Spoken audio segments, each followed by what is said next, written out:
Why is it that some startups go viral with just one post, while others, maybe yours, feel like they are invisible no matter how many hours you put in? The truth is, most people don't remember startups because the brand just doesn't stick. And this is not because your idea is bad, it's just because of how the brain works. So let me show you why your startup brand isn't sticking in people's minds and how to fix it using a few smart neuromarketing strategies that are easy to apply. First, you are not using the von Restorff effect, also known as isolation effect. Our brains remember what stands out, period. If your brand looks, sounds, and feels just like every other startup in your space, it's getting filtered out. So think about Red Bull's skinny can, for example. It's not just for the design, it forces you to notice. So ask yourself, what about your startup visually or verbally makes people pause? Is your tagline saying something fresh? Is your tone different from the crowd? Or are you just playing it safe? Right, so let's turn this into something you can actually use today, a practical neuromarketing fix.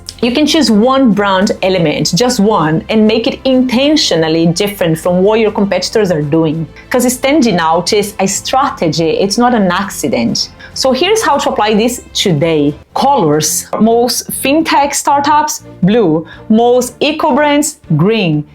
Just try to break the pattern. Pick a bold accent color that no one else in your space is using. Or even better, just choosing a surprising color combo that makes people pause, but without hurting the eyes. Tone of voice. So if everyone is super serious and professional, try just being casually smart.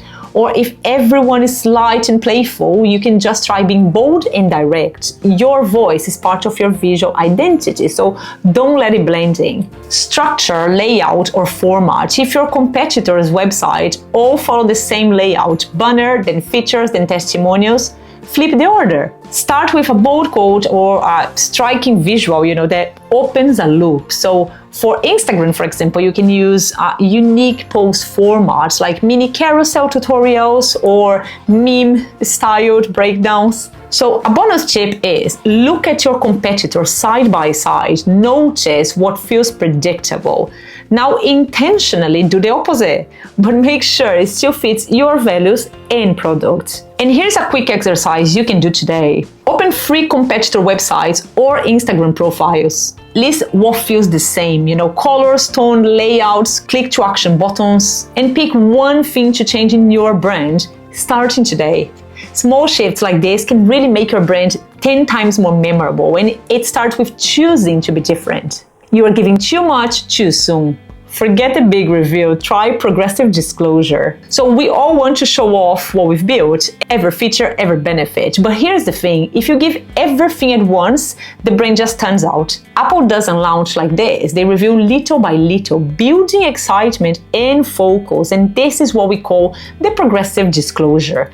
Just revealing just enough to keep people interested and saving the rest to keep them engaged. So time to make this actionable. Here's how to apply this neuromarketing fix right now. When someone lands on your website or opens your pitch deck, don't try to impress them with everything at once, because our brains don't process overload well, so they just check out when there is too much to take in. So instead of dumping all your features, services, selling points, at the top of the page, reveal just one powerful benefit first, and then give them a reason to scroll, because curiosity is a tool, so we can use it.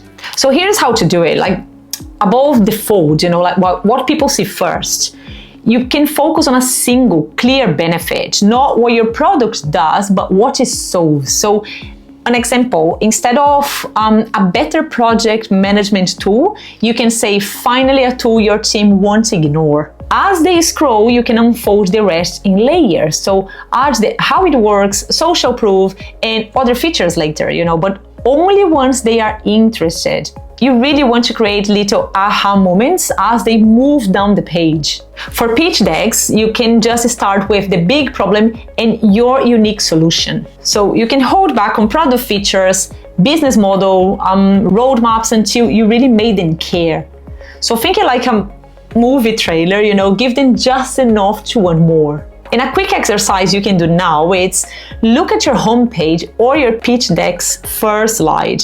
Ask yourself, if this was the only thing someone saw, would they care enough to keep scrolling or keep reading? And if not, cut the noise, focus the message. And remember, progressive disclosure is about guiding attention, not overwhelming it. So let curiosity keep them engaged. You are not using the Zeigarnik effect, aka the unfinished business trick. So our brains hate unfinished tasks. If something feels incomplete, we think about it more. And that's why LinkedIn uses the profile completeness bar. It's very satisfying to finish it. So neuromarketing fix. So here is how to do it. You can use open loops. So in your website copy, you can leave a bit of tension, a question unanswered, or a promise that continues on the next scroll. So instead of saying, for example, we offer free men's services, you can say, most clients come to us for one of these free things, and one of them usually surprises them. So that keeps people curious.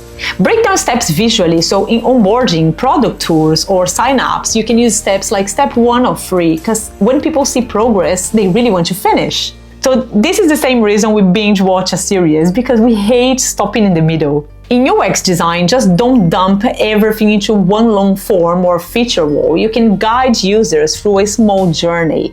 Just show them the first step, then the next, and so on. For emails or content, you can just end with a teaser. So tomorrow I will show you the one neuromarketing trick big brands are using to triple conversions, and it takes under 3 minutes to apply. Right, so another quick exercise, go to your website, onboarding flow, or let's say use email. Can someone see everything at once, or are they being guided step by step? If it's all out there at once, simplify, break it up, and tease the next step. Start using open loops and step-by-step flow, and you will notice people stick around longer because their brain needs to see how it ends. Want your startup to finally stand out? So just stick around, because I will show you more neuromarketing tricks you can use right away.